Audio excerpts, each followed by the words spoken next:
नमस्कार. आज आपण आप्पे पात्रामध्ये बॅटर टाकू एकदम नवीन पद्धतीत पावसाळा विशेष रेसिपी बनवणार आहोत. ही रेसिपी पाहिल्यानंतर तुम्ही 100% याच पद्धतीने बनवणार. तर त्यासाठी इथे बटाटे घेतले आहेत. कुकरमध्ये बटाटे घालून आपल्याला 3 ते 4 शिट्ट्या करून घ्यायच्या आहेत. बटाटे छान उकडवून घ्यायचे आहेत. तर इथे मी 5 बटाटे घेतले आहेत. पाणी टाकून 3 शिट्ट्या करून घ्यायच्या आहेत. नंतर इकडे आता एक बाउल घेतला आहे, त्याच्यावरती चाळण ठेवली आहे आणि त्याच्यात बेसन घेतलं आहे. तर 1.5 वाटी बेसन घेतलं आहे. बेसन छान व्यवस्थित चाळून घ्यायचं आहे. त्यातील बघू शकता गुठळ्या दिसत आहेत, त्या गुठळ्या निघून जातात. व्यवस्थित चाळून घ्यायचं आहे. तर या पद्धतीने विस्करणे पटकन चाळून होते आणि सगळ्या गुठळ्या लवकर निघतात, बघू शकता. तरी इकडे आपलं बेसन चाळून झालं आहे. नंतर याच्यामध्ये आता हळद पावडर घालायची आहे. नंतर चवीपुरतं मीठ घालायचं आहे आणि पाणी घालून हे बॅटर भिजवून घ्यायचं आहे. तर इथे थोडं थोडं पाणी घालून विस्करनेच मी या पद्धतीने मिक्स करत आहे. तर सध्या सगळीकडेच पाऊस पडत आहे. पाऊस पडायला लागला की काही ना काही गरम आपल्याला खाऊ वाटते, भजी किंवा वडापाव. तर आज आपण तेलात फ्राय न करता बटाटा वडा कसा बनवायचा ते बघणार आहोत. तर बघू शकता या पद्धतीने पाणी घालून मी बॅटर छान व्यवस्थित मिक्स करून घेतलं आहे. जर या पद्धतीत तुम्ही बटाटा वडा बनवला तर नेहमी याच पद्धतीने बनवणार ही मी गॅरंटी देते. तेलकट वडापाव आपल्याला खाऊ वाटत नाही किंवा वडे तळताना भरपूर असं तेल टाकावं लागतं. तर तेलात फ्राय न करता एकदा अशा पद्धतीने तुम्हीसुद्धा नक्की बनवून पहा. तरी इकडे बटाटेसुद्धा उकडून झाले आहेत. त्याची साल काढून या पद्धतीने मी मॅश करून घेतले आहेत.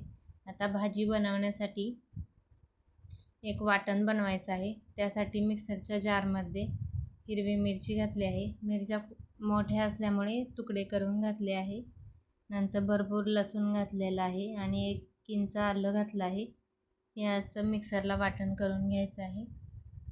नंतर साईडला कढईसुद्धा मी गरम करायला ठेवली आहे. त्याच्यात तेल घालायचं आहे. नंतर थोडासा हिंग घालायचा, 1 चमचा मोहरी घालायची. मोहरी व्यवस्थित तडतडू द्यायची. फोडणी एकदम व्यवस्थित बसली पाहिजे, म्हणजे वडापावसुद्धा खायला तेवढाच छान लागतो. नंतर 1 चमचा जिरे घातले आहे. बनवलेलं वाटण घालायचं आहे. वाटण थोडंसं परतवून घ्यायचं. नंतर इथे कढीपत्ता घातला आहे. नंतर हळद घातली आहे आणि कोथिंबीर बारीक चिरून घातली आहे.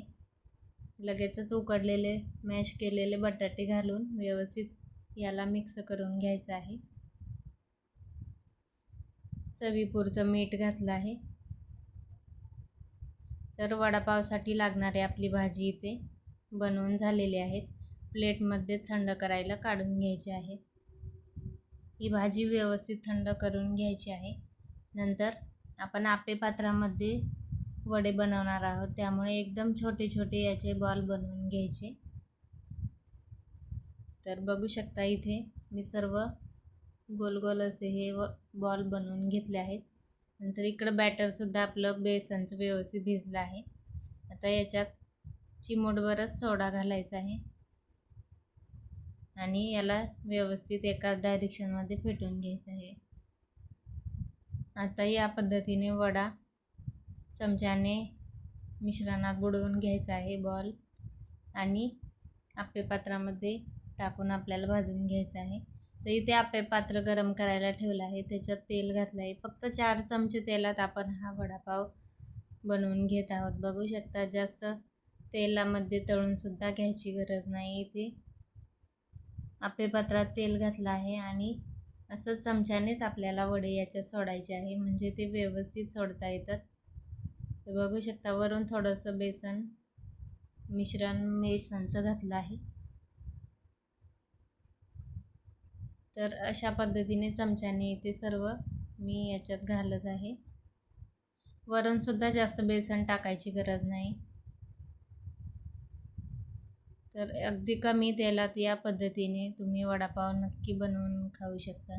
जास्त तेलात वगैरे अजिबात तळायची गरज नाही. आणि टेस्ट तेलात जसा वडा तळतो तशीच सेम यालासुद्धा टेस्ट येते. टेस्टमध्ये बिलकुल फरक पडत नाही. त्यामुळे या पावसाळ्यात जास्त तेलात वडे तळण्यापेक्षा या पद्धतीने आप्पेपात्रात तुम्ही सुद्धा बनवून पहा. तर एका साईडने भाजल्यानंतर दुसऱ्या साईडने सुद्धा पलटी करून घेत आहे. आणि हे बनवायला सुद्धा जास्त वेळ लागत नाही, लवकर हे भाजले जातात. तर इथे बघू शकता दोन्ही साईडनी छान हे वडे आपले भाजून झाले आहेत. प्लेटमध्ये मी काढून घेते. तळलेला वडा आणि हा भाजलेला वडा याच्या टेस्टमध्ये बिलकुल थोडासुद्धा वेगळा फरक वाटत नाही. तुम्ही सुद्धा एकदा या पद्धतीने नक्की बनवून पहा. तर इथे राहिलेले सुद्धा वडे मी असंच भाजून घेते. तर तुम्ही इथे बघू शकता वडे आपले एकदम गोल टम्म असे दिसत आहेत. कलरसुद्धा छान आलेला आहे. अशाच पद्धतीने राहिलेले सुद्धा मी बनवून घेते. आणि यासोबत आपण चटणीसुद्धा बनवणार आहोत. तीसुद्धा आप्पेपात्रातच बेसनचं मिश्रण टाकून बनवायचं आहे. तर इथे राहिलेले सर्व वडे मी बनवून घेते.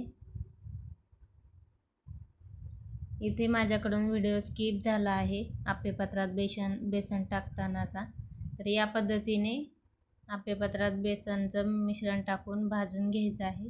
बघू शकता. नंतर हे प्लेटमध्ये काढून घ्यायचं आणि थंड झाल्यानंतर आपण याचे तुकडे करून मिक्सरच्या भांड्यामध्ये घालून चटणी बनवणार आहोत. तर इथे बघू शकता भाजल्यानंतर या पद्धतीने मिक्सरच्या भांड्यात घालायचं आहे. नंतर लसूण घातला आहे, लाल मिरची पावडर आणि थोडेसे जिरे घालायचे आहे. चवीपुरतं मीठ घालायचं आहे आणि मिक्सरला हे फिरवून घ्यायचं आहे. तर इथे बघू शकता वडापाव सोबत खाण्यासाठी चटणीसुद्धा आपली तयार झालेली आहे आणि वडेसुद्धा इकडे बनवून झालेले आहेत.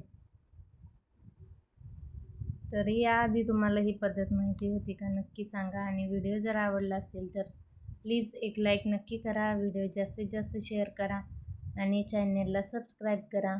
भेटूया अशाच एका नवीन व्हिडिओसोबत. धन्यवाद.